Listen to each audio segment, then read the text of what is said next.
How's the high volume webinar game these days on cold traffic?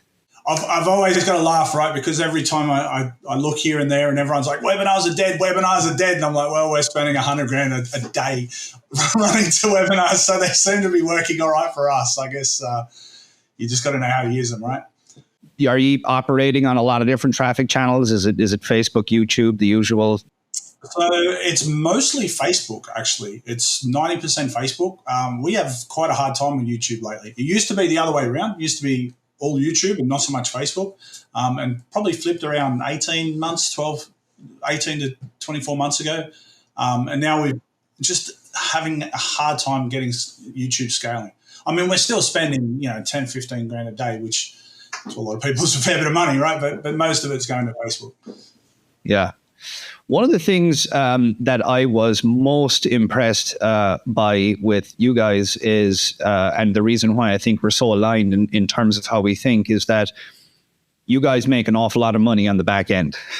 You're not just front end acquisition marketers. So you guys acquire, are you taking a hit on the front end and making it up on the back end? Are you guys breaking even? Are you profitable on the front end? What kind of business model are you applying?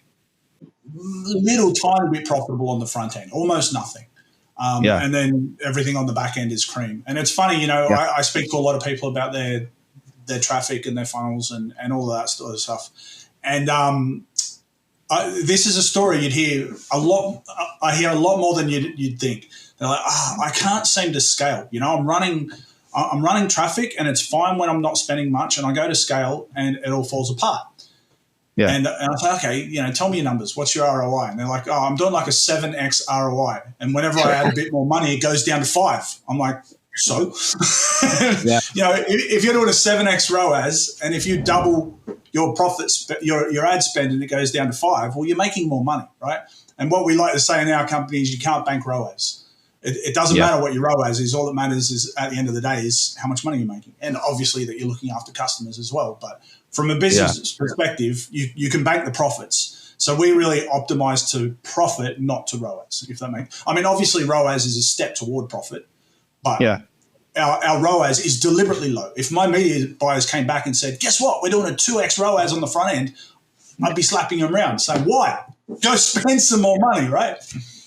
It's interesting. I learned this lesson in direct mail like 20 years ago. And if there were mail managers, there were guys that managed mailings. And if their mailing returned a profit, they would be fired, because the impact that the financial loss that they would have taken on the back end by making a 10 or a 20% profit up front was a fireable offense. It was an enormous loss. And from that experience, it just reminded me of it. From that experience, I always like concluded there's no money on the front end. If you're making money acquiring a customer, you're doing it wrong. You're losing money later on down the line. And, you have it in your experience, so many guys coming to you with exactly that issue. And I'm the same. Novice marketers attempt to profit on customer acquisition. The professionals, always shoot to profit on like the back end. And it's just universally the same, and even if a company is doing well on the front end, they don't really have a business unless they have, a monetization strategy on the back end. So I would love to hear, about like what it is that you guys do on the back end. I know you do like a number of different things from listening to you and speaking to you. Could you maybe walk us through what it is that you guys are doing to like monetize and perhaps the systems or the strategies or the campaigns and things that you're doing on the back end? Yeah, sure. So one of the things that we do that's really cool is on the front end, we say we're going to give you 3 calls. We're going to give you a small group onboarding call, a one-on-one goal setting call, and a momentum call. Now, this is great because on the front end, it sounds like, and it is a value add, right? This is a bonus. If you order today, you'll get these things. So that is part of the overall package that we're delivering. But the great thing is it costs us nothing to deliver, because those calls. So I'll talk about the second call first. The goal setting call is a setter call. So for anyone that doesn't know, a common strategy for back-end sales is you have a setter that sort of pre-qualifies the lead and sets that lead for a closer, and the closer will close the sale. So our goal setting call is exactly that. Hey, what are your goals? What do you want to achieve? So we're in the business opportunity niche. So people, I want to make all of the money in none of the time. That's pretty much everyone's goal, right? And it's like, oh, wow, sounds like you've got some really ambitious goal and you want to, drive this forward very quickly. I think you might benefit from some coaching. Would you like to speak to one of our consultants about coaching? And then you can push them through the closure, and the closer will go and close the 10K deal. So the beauty is how that works together seamlessly, right? Because we offer that one-on-one call on the front end. Looks like it has a lot of value, and it does.